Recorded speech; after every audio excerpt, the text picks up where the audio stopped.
el Salmo 23.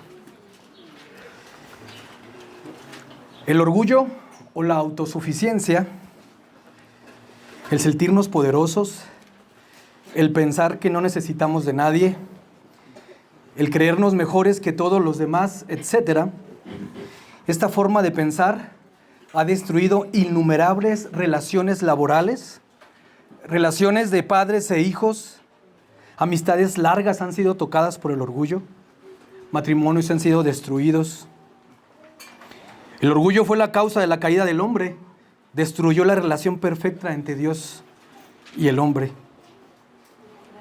Hay una ilustración que nos muestra qué tan orgullosos somos o qué tan orgullosos podemos ser y que no escuchamos las advertencias.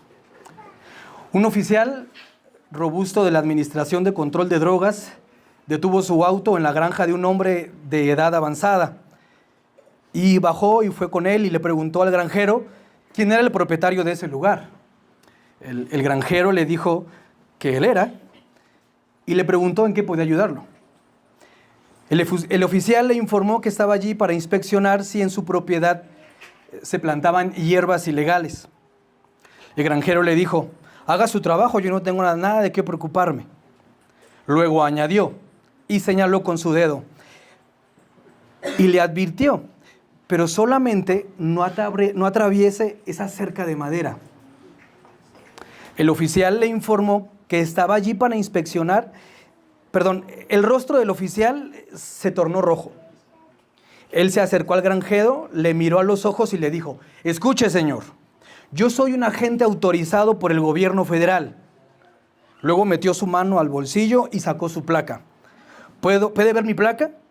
Esta placa significa que puedo ir donde quiera que desee, a la hora que desee, en cualquier propiedad, sin preguntar ni dar respuesta. ¿Me ha entendido, anciano? El granjero movió su cabeza, se disculpó y continuó con sus quehaceres. Minutos después, cuando el granjero cavaba un hoyo para plantar alguno de sus vegetales, oyó a lo lejos unos gritos de terror que venían del lugar donde había dicho al oficial que no fuera. Él miró hacia el campo y vio que el oficial corría alocadamente, seguido por el inmenso toro del granjero. Con cada segundo que pasaba, el toro se acercaba más y más y parecía que pronto cornaría al oficial. Antes de que éste pudiera atravesar la cerca de regreso, dándose cuenta el granjero en que el peligro que el oficial estaba, el granjero arrojó su pala y corrió hacia la cerca. Desde allí movió sus manos frenéticamente y le gritó al oficial: ¡muéstrale tu placa! ¡Muéstrale tu placa! ¿Estás dispuesto a escuchar la advertencia? El libro de los Salmos tiene como peculiaridad que fue escrito por diferentes autores, en diferentes épocas, en diferentes contextos. Cada autor vivía diferentes experiencias y situaciones personales o grupales. Podemos encontrar cantos de victoria, de súplica, de venganza, de gozo, de cuidado pastoral, de misericordia, de perdón, pidiendo ayuda en momentos de angustia, etc. El libro de los Salmos le atribuye al menos 73 o cerca de la mitad de los salmos a David. Y atribuye otros salmos a otros autores como Asaf, los hijos de Coré, Salomón, Emán, Moisés y Etán y muchos más autores y muchos otros más salmos que no tienen autor. No se sabe con exactitud cómo fue la recopilación de estos escritos. Lo que sí sabemos es que no fue de manera cronológica. ¿Qué queremos decir con esto? Que el Salmo 1 no fue el primero que se escribió y el Salmo 2 tampoco fue el segundo y así sucesivamente.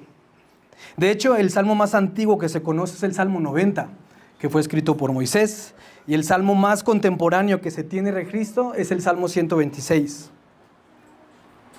Este himnario, como algunos lo conocían, los primeros cristianos lo conocían, está dividido en 5 secciones o 5 libros. La primera sección, que es donde se encuentra el salmo que nosotros vamos a estudiar, lo componen del Salmo número 1 al Salmo número 41. En esta sección del libro podrás encontrar recurrentemente o constantemente un contraste entre el pecado y la maldad del hombre y la santidad de Dios y su justicia. Vayamos enfocándonos más al Salmo 23. El Salmo 23, el que estudiaremos hoy, se le atribuye al rey David. En obra literaria, dentro de todo el Salterio, no hay otro igual ni parecido. Es único en contenido. De hecho, Charles Spurgeon le llama la joya de David. Incluso, él mismo escribió un libro completo dedicado al estudio de este salmo. Hay muchos salmos de alabanza, personas pidiendo perdón. Incluso David, dentro de sus escritos, lo encontramos pidiendo venganza hacia sus enemigos, pidiendo perdón por sus pecados y otros temas más. Pero aquí, justo aquí en este salmo, no encontramos eso, ni mandatos, ni súplicas, ni dolor. En este salmo, no solo invita a los que ya son parte de su redil a confiar absolutamente en Dios, sino que también llama a aquellos que no son de su redil, a todos aquellos lectores y escuchas que no forman parte de su redil, a creer en el buen pastor que ha dado su vida por ellos. Ahora, ¿cuál es el propósito de este sermón? Según la escritura del Salmo, algunos escritores piensan que David había llegado al punto en su vida de reconocer que todo lo que había logrado tener y todo lo que él era hasta ese momento de su vida, Jehová, su pastor, se lo había otorgado. Y el propósito de este sermón es muy similar. Que todo nuestro orgullo y pensamientos autosuficientes sean destruidos y en su lugar podamos reconocer nuestra debilidad ante el pecado y nuestra necesidad de ser perdonados y pastoreados por Dios, el buen pastor. Acompáñenme a orar. Señor, estamos delante de ti, Padre. Somos personas débiles, Padre, que no tenemos oportunidad ninguna para ser salvos. No hay nada en nosotros que podamos dar a ti para ser salvos. Es por la obra de Cristo, tu Hijo, en la cruz, por la vida perfecta que Él caminó, que Él vivió, por la que nosotros podemos estar delante de ti y tener acceso a ti. Señor, que tu palabra sea expuesta, que hables a los corazones de cada uno de nosotros, que nos confrontes y que restaures nuestra alma.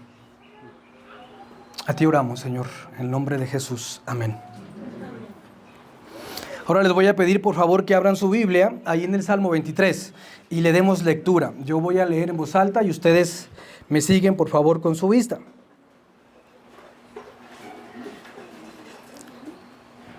Preste mucha atención a esta lectura. Sé que el Salmo 23 es muy conocido por todos. Es leído en muchas ocasiones. Incluso a los niños pequeños se les hace que se lo aprendan de memoria antes de dormir. Yo así me lo aprendí. Pero les voy a pedir, por favor, que quitemos todo eso de nuestra mente y pongamos atención a esta lectura. El Señor es mi pastor, nada me faltará. En lugares de verdes pastos me hace descansar. Junto a aguas de reposo me conduce. Él restaura mi alma. Me guía por senderos de justicia por amor de su nombre. Aunque pase por el valle de sombra de muerte, no temeré mal, porque tú estás conmigo. Tu vara y tu cayado me infunden aliento. Tú preparas mesa delante de mí en presencia de mis enemigos. Has ungido mi cabeza con aceite.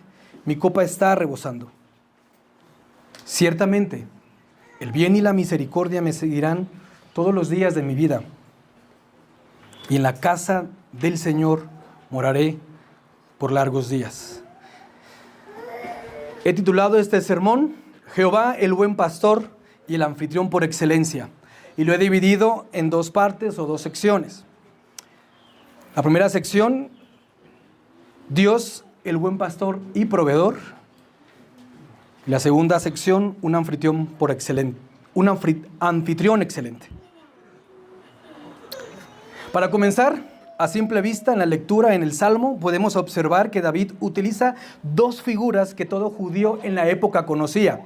Primero está la figura del pastor de ovejas, en los versículos 1 al 4, que no era el oficio más solicitado, pero sí era el más común entre las familias, que generalmente los hijos menores hacían, ¿no? El rey David era el menor de su casa y él hacía este oficio, él era pastor. La segunda figura la encontramos en los versículos 5 y 6, es una figura del anfitrión, y esta figura también ellos lo practicaban. De hecho, cuando un viajero llegaba a cierta región, buscaban la manera de alojarlo en casa.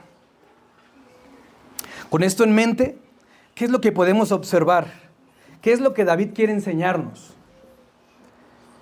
Quiere que veamos el carácter de Dios bondadoso y misericordioso que tiene hacia nosotros. Quien siendo Dios, creador del universo, es también nuestro pastor y puede ser tu pastor de manera personal.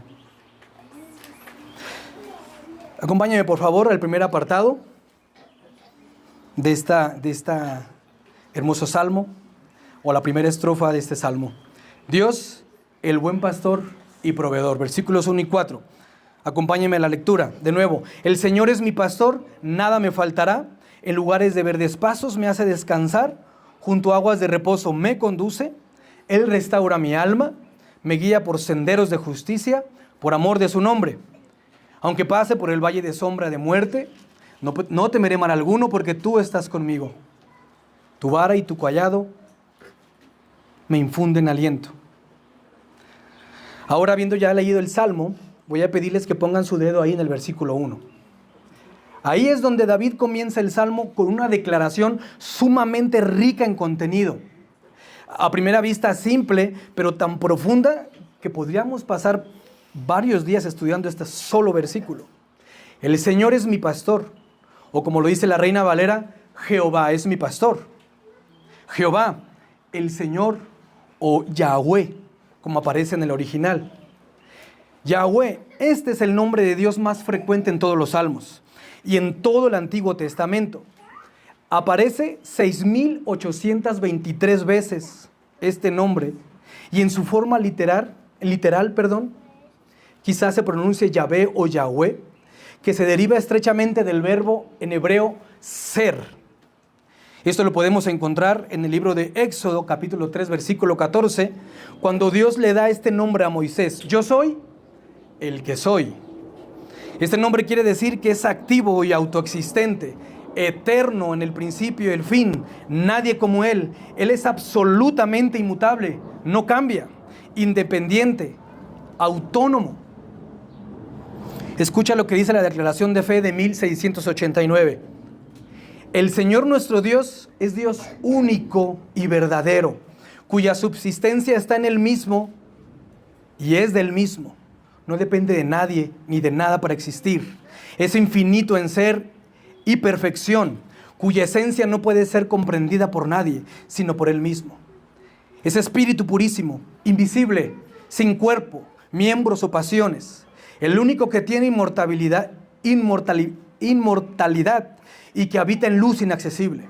Es inmutable, inmenso, eterno, incomprensible, todopoderoso, infinito en todos los sentidos. Él es la fuente de toda sabiduría. Él es completamente soberano, absoluto, que hace todas las cosas según su consejo de su inmutable y justísima voluntad. Es amantísimo, benigno, misericordioso, generoso, abundante en bondad y verdad. Perdona la iniquidad, la transgresión y el pecado. Galardona a los que le buscan con diligencia, y sobre todo, justísimo y terrible en sus juicios, que odia todo pecado y que de ninguna manera dará por inocente al culpable.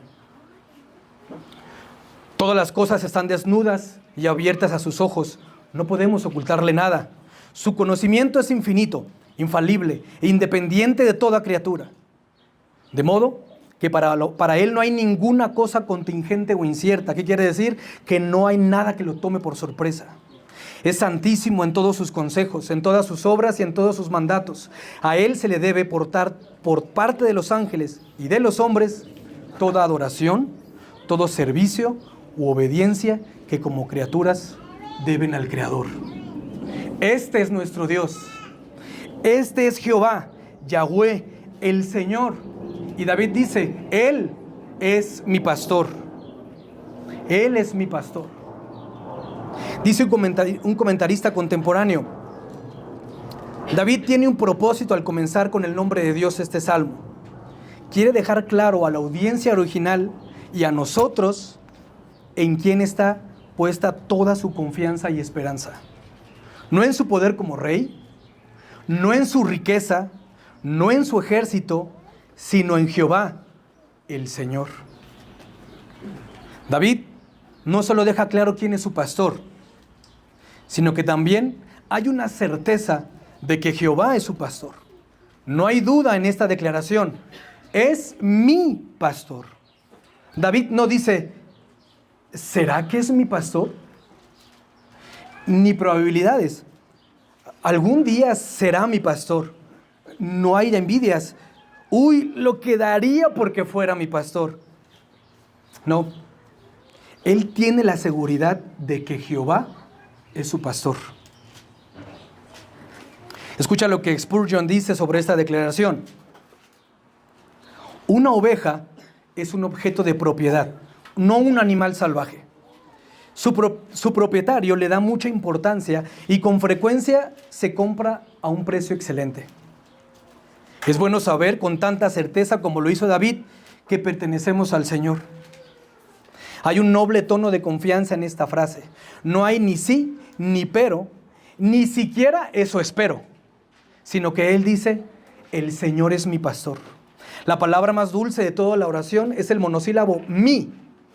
Él no dice Jehová es el pastor de todo el mundo y dirige a la multitud como su rebaño, sino que Jehová es mi pastor.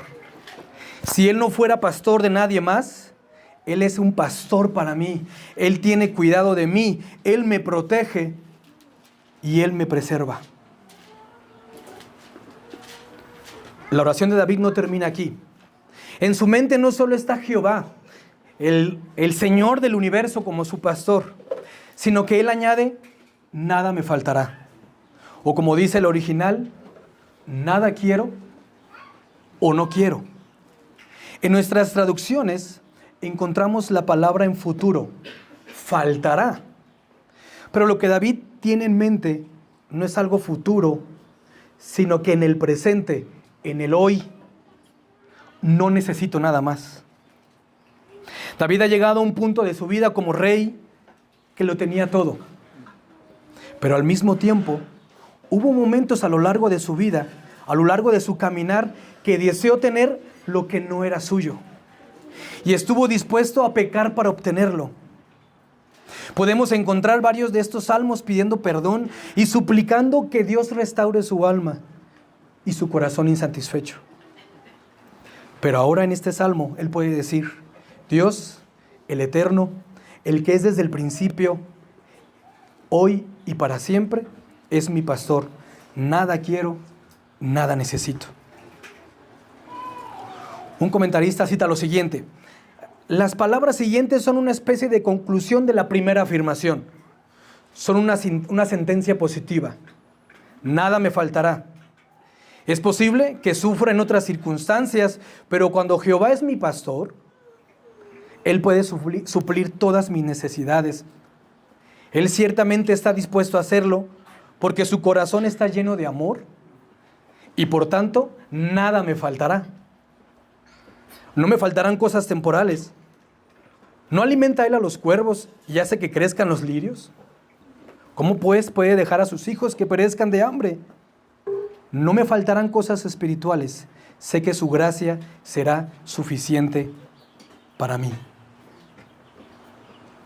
Antes de continuar, me gustaría hacer unas preguntas para reflexionar. Si estás apuntando, anótalas, son importantes. Y puedes reflexionar todos los días en ellas. La primera es, ¿cuánto tiempo de tu día terminas invirtiendo en tratar de satisfacer los deseos más íntimos de tu corazón? Esos que nadie más conoce.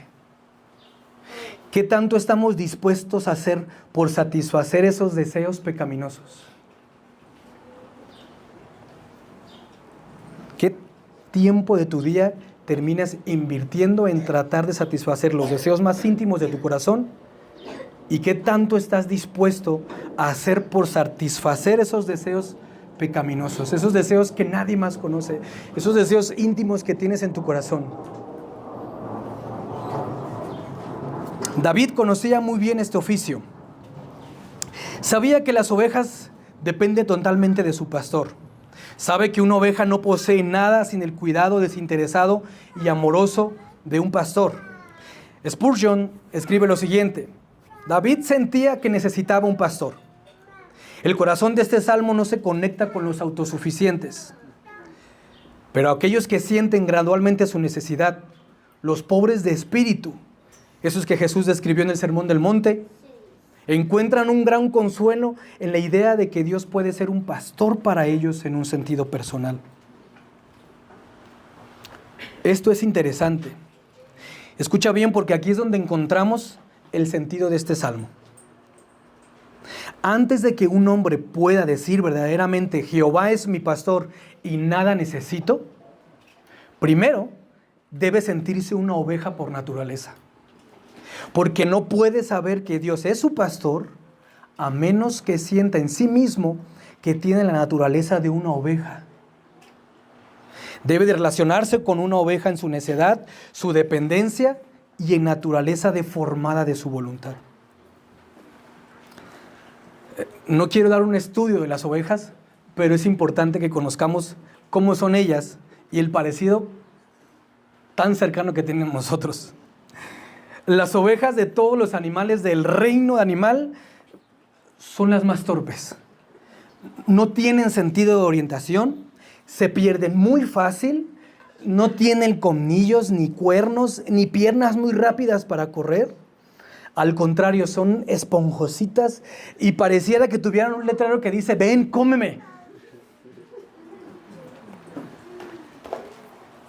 Las ovejas pueden llegar a la adultez y morir comiendo plantas venenosas. No saben distinguir a pesar de los años cuáles son las plantas que no deben comer. Las ovejas son los únicos animales que no son salvajes. No pueden sobrevivir solas. Hasta los gatos sobreviven en la calle. Las ovejas no pueden sobrevivir solas. Necesitan o dependen totalmente de un pastor. Hermanos, David sabía muy bien estas cosas. Aunque él era el rey de Israel, y prácticamente al rey se le consideraba pastor de toda la nación, David reconocía su lugar ante Dios. Muy probablemente David ya era mayor al escribir este salmo. Se cree esto por el contenido del mismo. Se puede leer a un David con madurez en su vida y su cercanía con Dios. Se puede notar en sus palabras que al estar escribiendo cada renglón podría venir a su mente los detalles de su travesía con Dios y el cuidado personal que el Señor tenía con él. Y con experiencia podía reconocer que Dios durante toda su vida era quien lo guiaba y lo sustentaba. Ahora escucha bien, esto es muy importante. Después de haber escuchado todo esto, te preguntarás, bueno, ¿cómo hago con toda esta información? ¿Qué tiene que ver conmigo? ¿Qué tiene que ver las ovejas, el pastor y todo esto que tiene que ver conmigo? Tiene mucho que ver, ¿sabes? Presta mucha atención a esto, por favor. Deja de buscar en los placeres sexuales tu satisfacción. Deja de buscar en las personas su aprobación para sentirte bien. Deja de buscar en el dinero la paz y la tranquilidad que jamás podrás obtener. Ven a Cristo, ven a Él y podrás disfrutar de la total satisfacción que le ofrece. Escucha lo que dice el Evangelio de Juan, capítulo 10, versículo 11. Yo soy el buen pastor da su vida por las ovejas.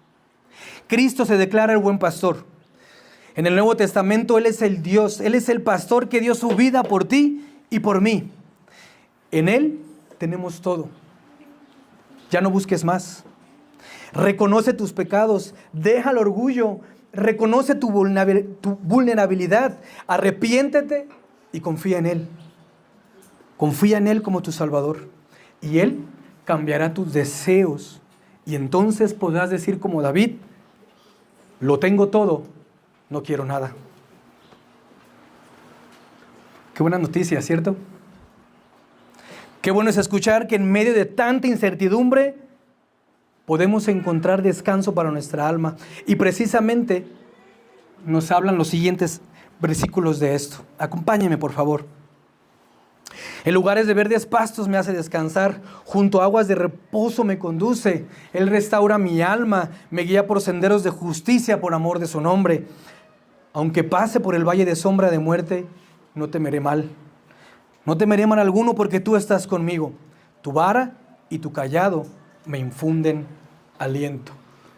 ¿Qué podemos encontrar en estos 3 versículos? En estos 3 versos podemos observar cómo es que Dios tiene un cuidado especial con sus ovejas, con aquellas ovejas que son de su redil. Veamos cómo inicia. En lugares de delicados pastos me hace descansar, junto a aguas de reposo me conduce. Hay unos puntos importantes que observar en estas palabras. En primer lugar, podemos destacar la entera participación del pastor en preparar, si podemos decir, un oasis en medio de un terreno árido y desértico. Las ovejas por sí solas jamás encontrarían un lugar así. Es mérito total del pastor. Por eso dice, me hace y me conduce. Las ovejas solo siguen al pastor confiando en él. En segundo lugar, los judíos en su literatura, para resaltar una palabra o un verso, usaban un recurso que consistía en exagerar una palabra en su escrito o escribirla en plural. Un ejemplo lo podemos observar en el Salmo 1. El Salmo 1 comienza bienaventurado y en el original es bienaventuradísimos. O nosotros también utilizamos ese recurso muy comúnmente cuando decimos, ¿cómo estuvo el pozole? Riquísimo. Eso se le llama una hipérbole. Y en estos versículos, o en este versículo, la palabra que David resalta y quiere que todos nosotros pongamos atención es la palabra reposo. Ahí usted la puede ver. Reposo. Que así se nos traduce en la mayoría de nuestras versiones, pero en el original viene como reposos. Reposos. Lo que David tiene en mente no es solo un lugar de descanso y reposo, sino un gran descanso y un gran reposo.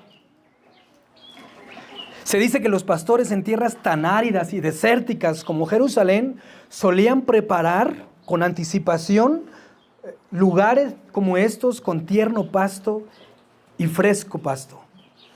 Ustedes han pisado descalzos pasto que sale ahí en el campo junto con la hierba, en lugares baldíos. Es un pasto muy duro y muy grueso y si lo pisas pica, suele picar a los pies, no es nada cómodo y no está a gusto estar ahí. En cambio, un pasto que es regado y cuidado está hasta acolchonado, lo pueden sentir hasta suavecito. Pues así es el pasto que el salmista tiene en mente. Y asimismo un lugar cerca para beber agua tranquila, agua limpia. Podemos pensar que el lugar donde David encuentra gran reposo y gran descanso no es un lugar que su pastor encontró por suerte. Iba con las ovejas y ¡wow! ¡Ahí hay uno! Es un lugar preparado para nosotros.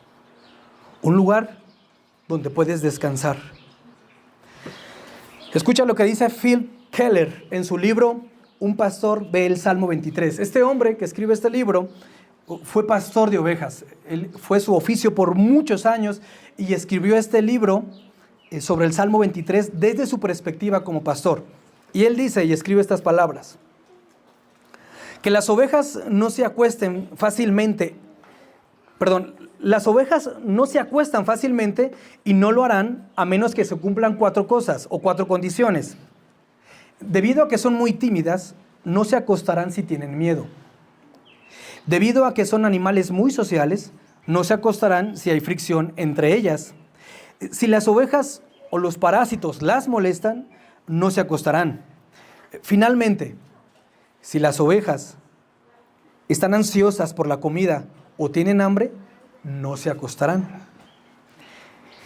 El descanso viene porque el pastor se ha enfrentado al miedo, la fricción, las moscas y el hambre. Jesús dijo en Mateo 11, 28 al 30, vengan a mí, todos los que están cansados y cargados, y yo los haré descansar. Tomen mi yugo sobre ustedes y aprendan de mí, que yo soy manso y humilde de corazón, y hallarán descanso para sus almas. Porque mi yugo es fácil y mi carga ligera. Juan 6:35 dice, Jesús les dijo, yo soy el pan de la vida. El que viene a mí no tendrá hambre. El que cree en mí nunca tendrá sed. Juan 10:9 también dice, lo acabamos de leer hace un momento, yo soy la puerta. Yo soy la puerta, y si alguno entra por mí, será salvo, y entrará y saldrá y hallará pastos. ¿Sabes qué es lo maravilloso de todo esto?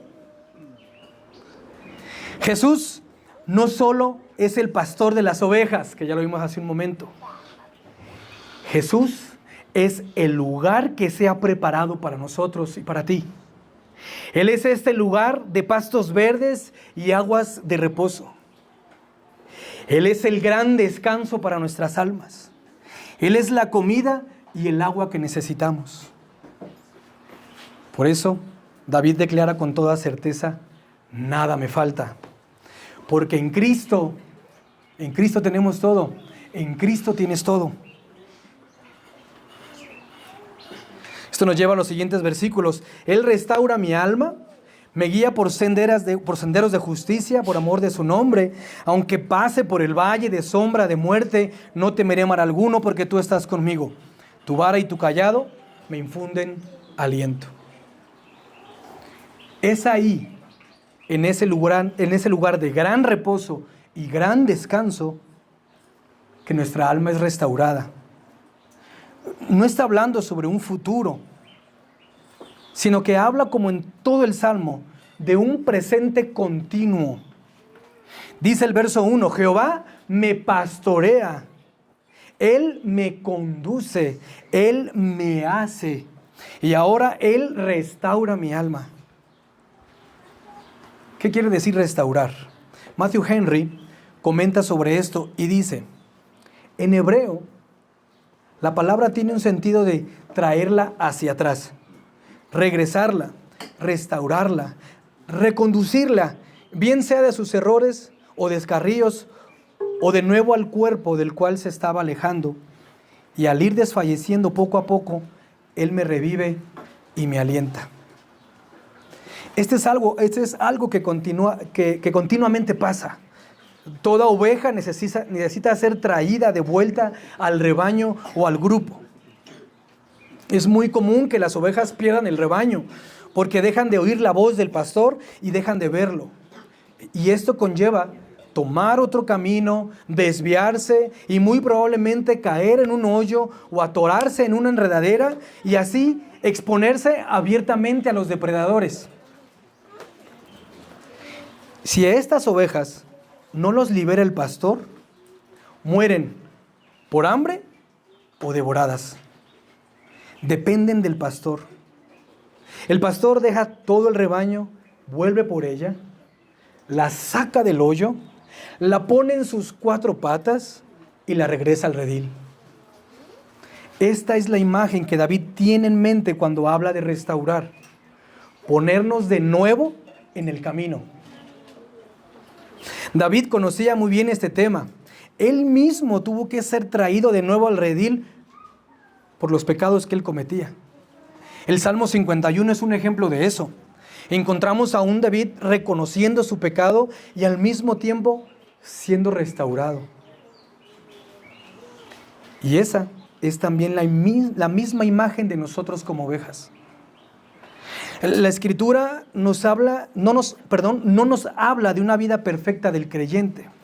El apóstol Pablo, en la carta a los Romanos, en el capítulo 7, versículos 19 al 25, nos habla de una lucha que tenemos en nosotros por querer hacer el bien y no lo hacemos, sino que somos atraídos por nuestros deseos más íntimos, como también dice la carta de Santiago, y somos tentados y cedemos ante el pecado.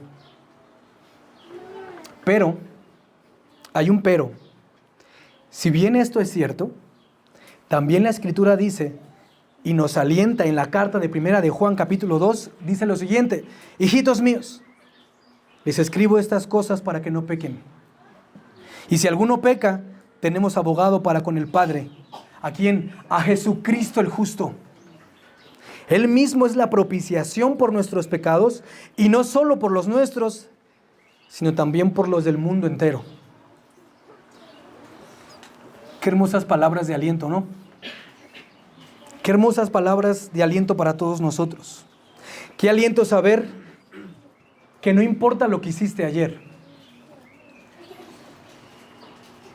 No importa lo que hiciste ayer por la noche, lo que viste en el celular, de cómo le hablaste a tus hijos airado, enojado, o cómo le hablaste a tu esposa enojado o a tu esposo, o lo que robaste en tu trabajo, o la mentira que dijiste para cubrir algo en tu vida. Puedes venir a Jesús el justo, quien en la cruz con su muerte pudo satisfacer todos tus pecados ante Dios, y toda tu deuda fue pagada. Y este mensaje también es para ti, que no perteneces a este rebaño. Este mensaje es importante.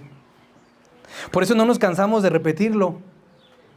Y es el siguiente: arrepiéntete. Arrepiéntete de tus pecados. Dice la primera carta de Juan en el capítulo 1, si confiesas tus pecados, Él es fiel y justo para perdonarte y limpiarte de toda maldad. No dejes pasar otro día. Confía en Cristo, que Él puede salvarte y puede limpiar tu corazón.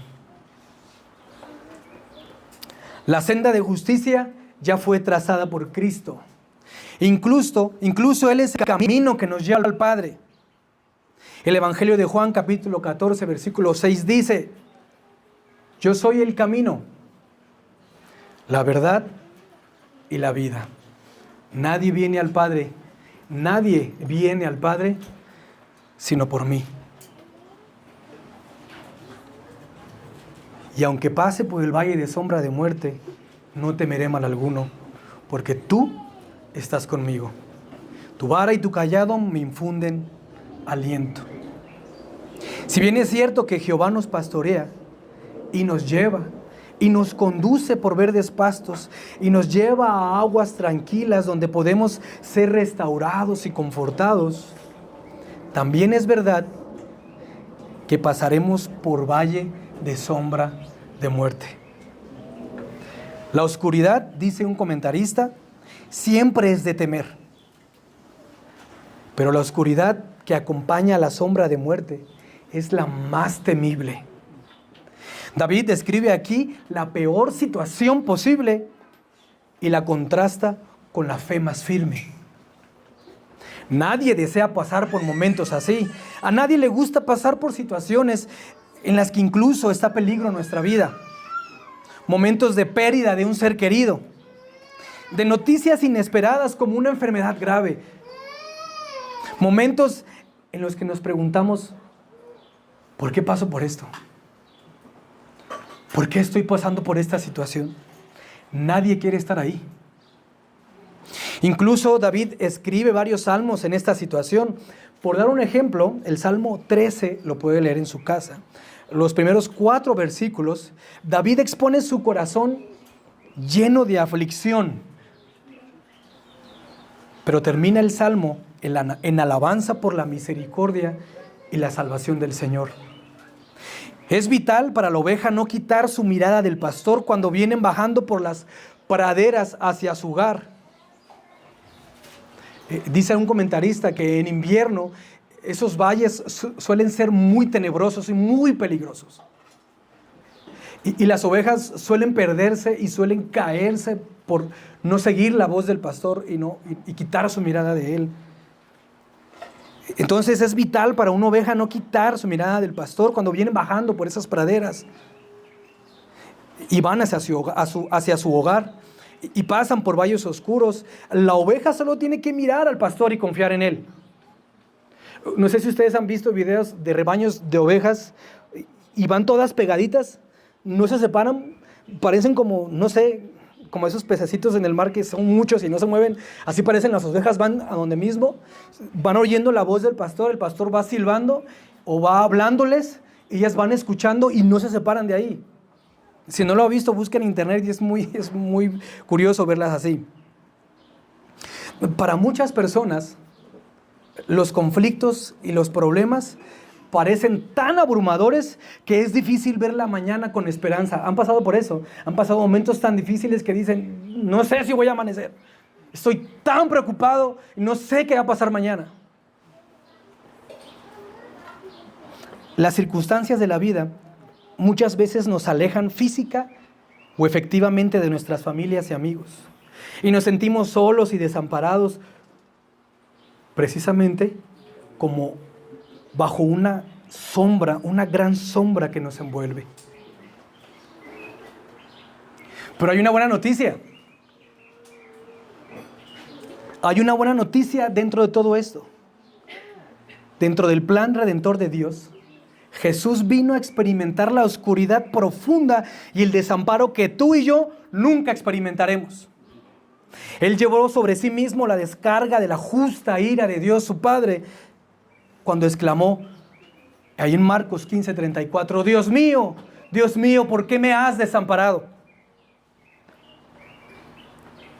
Son las palabras profetizadas en el Salmo 22, un salmo antes del que estamos estudiando, que expresan el clamor del siervo sufriente que vendría a salvar a su pueblo y ser luz verdadera en este mundo de oscuridad espiritual. Juan 8:12 dice, Jesús les habló otra vez diciendo, yo soy la luz del mundo. El que me sigue no andará en tinieblas, sino que tendrá la luz de la vida. Lo grandioso de esto es que en Cristo podemos estar seguros de que aunque experimentemos momentos de soledad e incertidumbre, nunca seremos desamparados por el Padre. Nunca seremos desamparados por Él. La vara y el cayado representan la palabra de Dios. David encontraba deleite en la ley de Dios y expresaba amor por ella. El Salmo 119, el versículo 97, dice, oh, cuánto amo yo tu ley. Todo el día es ella mi meditación. El versículo 103, cuán dulces son a mi paladar tus palabras, más que la miel a mi boca. El versículo 129 dice, maravillosos son tus testimonios, por tanto, los ha guardado mi alma. Y así podemos recorrer todos los salmos y observar qué tan importante es la palabra de Dios en nuestras vidas. En el Nuevo Testamento, Pablo le escribe una carta a Timoteo para decirle lo siguiente. Busque por favor Primera de Timoteo, capítulo 3, versículo 16. Primera de Timoteo 3, 16. Es un texto muy conocido. Dice lo siguiente. Toda escritura es inspirada por Dios y útil para enseñar, para reprender, para corregir, para instruir en justicia. La vara y el cayado son necesarios para la corrección y el cuidado del rebaño. Tenerlos cerca siempre será un aliento para el cristiano en momentos de sombra de muerte. No estamos solos. No estamos solos. La muerte solo es eso, una sombra. Una sombra que nos daña. Usted puede ver la sombra de un bat y la sombra no le hace nada. Y así es así es la muerte. Así es la sombra de la muerte. No daña. Escucha esto. Cristo derrotó la muerte en la tumba al resucitar al tercer día. La muerte ya no se enseñorea de nosotros. Así que podemos decir como el salmista, no temeré mal alguno, porque tú estás conmigo. Si en verdad en estos momentos también somos alentados. No solo en los lugares de pastos verdes y aguas tranquilas, también en los momentos difíciles, también ahí somos alentados. Ahora, por favor, acompáñame a la segunda sección de este salmo y la última, que lleva por nombre un anfitrión excelente. Versículos 5 y 6. Tú preparas mesa delante de mí en presencia de mis enemigos. Has ungido mi cabeza con aceite, mi copa está rebosando. Ciertamente el bien y la misericordia me seguirán todos los días de mi vida, y en la casa del Señor moraré por largos días. ¿Qué observamos en esta sección? En esta sección del Salmo ya no vemos la figura del pastor guiando a un rebaño. Lo que tenemos ahora es un anfitrión que nos recibe en casa, que nos prepara un banquete y una morada eterna. Ciertamente no podemos separar estos dos versículos de toda la enseñanza de los versículos anteriores. Si bien es cierto, no es la misma figura del pastor, pero contiene la misma visión. ¿Cuál es? Un anfitrión bondadoso y sumamente generoso, que en medio de los enemigos puede sentarme a la mesa, bajo su protección, y ungirme con aceite, proveyendo así un lugar seguro para descansar. Dice el versículo 5, tú preparas mesa delante de mí. O como otras versiones dicen, aderezas mesa delante de mí. O como la Nueva Versión Internacional dice, dispones ante mí un banquete. Diferentes versiones, pero un mismo significado. Así como David se consideraba una oveja vulnerable, que dependía de su pastor, asimismo, escucha bien, se considera un huésped. Y no cualquier huésped. Un huésped que trae consigo a muchos enemigos detrás. A todos sus enemigos que están en la puerta. Y que sin alejarnos del contexto anterior, viene saliendo de un valle de sombra de muerte. No solo trae a sus enemigos, sino viene saliendo de un valle de sombra de muerte. Y que ahora, no solo su alma ha sido restaurada, sino que también es invitado a un banquete que él no preparó. Un banquete al cual no hizo nada especial para ser invitado. Un comentarista escribe lo siguiente: comer en la mesa del rey era un privilegio único, no algo concedido arbitrariamente. Era un gesto de lealtad y una designación de importancia. Una invitación a la mesa del rey era un signo de alto honor. En el libro de Primera de Reyes, en el capítulo 2, David está a punto de morir y deja instrucciones a Salomón, su hijo, de convidar a su mesa a un hombre llamado Barzillai Gaaladita, quien anteriormente había recibido a David en su casa cuando David huía de su hijo Absalón.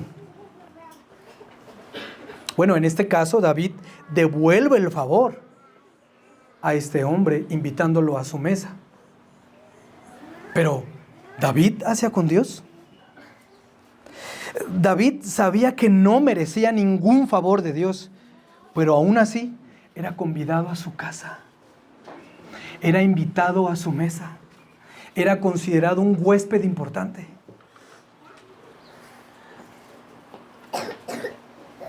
Escucha, esta siguiente parte, es importante. Unges mi cabeza con aceite y mi copa rebosa. El huésped no solo es invitado al banquete. El huésped no solo es invitado al banquete a cenar, sino que pasa de ser un invitado ahora a ser parte de la casa. Para ser parte de la familia del anfitrión. Si bien el ungir la cabeza del invitado era señal de bienvenida, también era señal de aceptación a la familia real.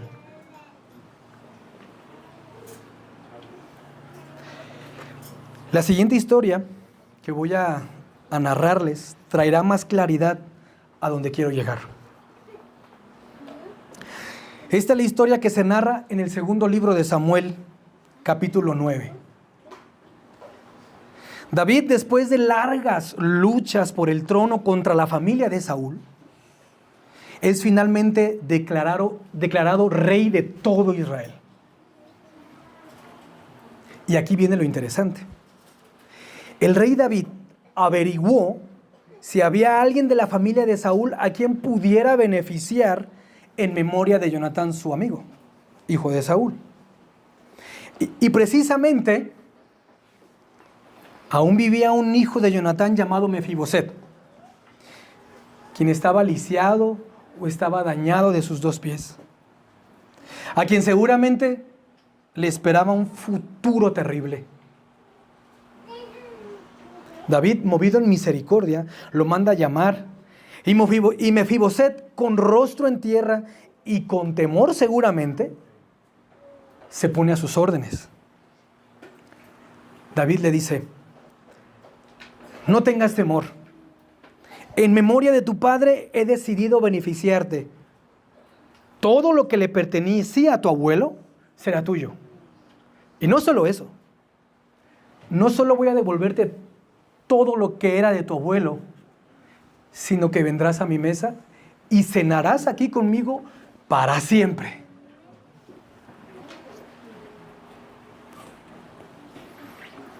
¿Puedes imaginarte esa escena? Yo me imagino y se me enchina el cuero.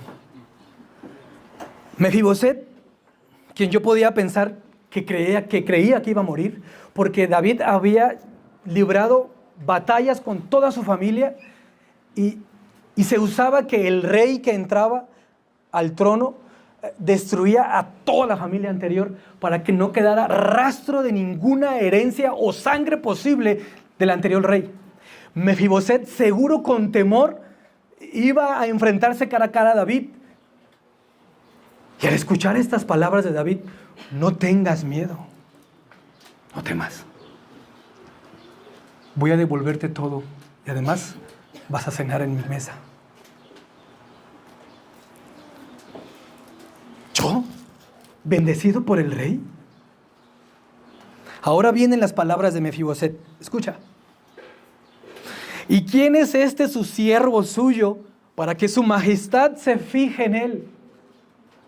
Es una pregunta muy sincera de parte de él. ¿Quién soy yo para que te fijes en mí? Si no valgo más que un perro muerto. Ni siquiera se compara a un perro vivo. Él suponía que valía menos que un animal muerto. David termina dándole todas sus tierras para él y su descendencia, y nunca más comería solo. Siempre estaría en la mesa del rey. Qué historia tan llena de misericordia y de bondad. Cuando estaba leyendo esta historia, no pude evitar pensar en mí. ¿Quién soy yo para que Dios, el Rey del universo, se fije en mí? ¿Quiénes somos nosotros para el Creador del universo, soberano y Señor de todo, se fije en nosotros? No somos nada. Es solo por los méritos de otro. Así como David, en memoria de Jonatán, benefició a este hombre, Así Dios a nosotros. Y no por la memoria de su Hijo, sino por sus obras, por la obediencia de Jesús su Hijo, quien fue a la cruz y tomó nuestro lugar, y todo pecado fue saldado, toda tu deuda, toda nuestra deuda fue pagada, y ahora podemos disfrutar de la bendición de ser llamados sus hijos.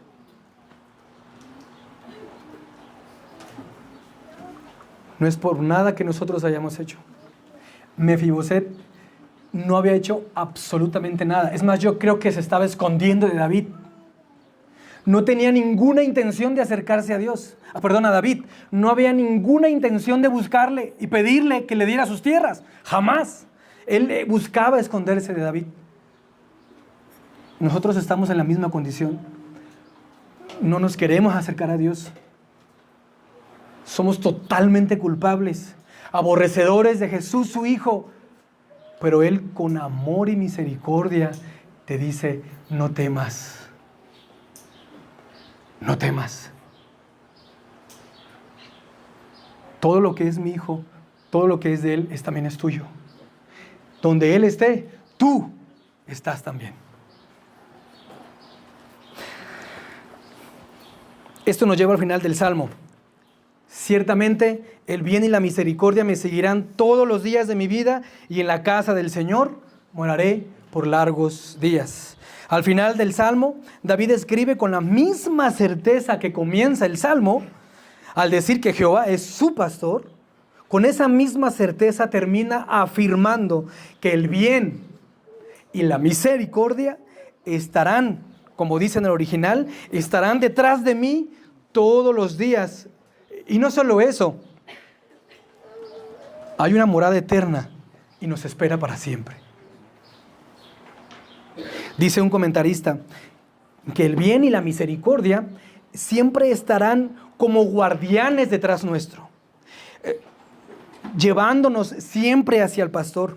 En momentos de prueba y tentación, estas dos demostraciones del amor de Dios nos reconducirán de nuevo al camino. Los pastores ocupan ayuda de dos animales, de un animal que conduzca a las ovejas. Son los pastores, los perros pastores. Esos animales llevan a las ovejas y son las que precisamente, lo que les decía un momento, hacen que las ovejas siempre se mantengan en el mismo camino. Siempre están cuidándolas, siempre están haciendo que no se salgan, y las ovejas otra vez van de nuevo junto con todas. Esta idea hay en el bien o en la misericordia de Dios. Siempre estará tras nuestro, siempre estará con nosotros el bien y la misericordia, reconduciéndonos de nuevo al camino. No solo nos restaura, no solo nos lleva a ver despastos para restaurar nuestra alma, sino que nos conduce y nos mantiene en el camino.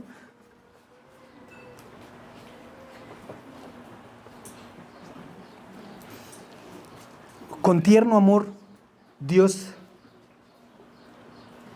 se compadece de nosotros. David sabía muy bien esto.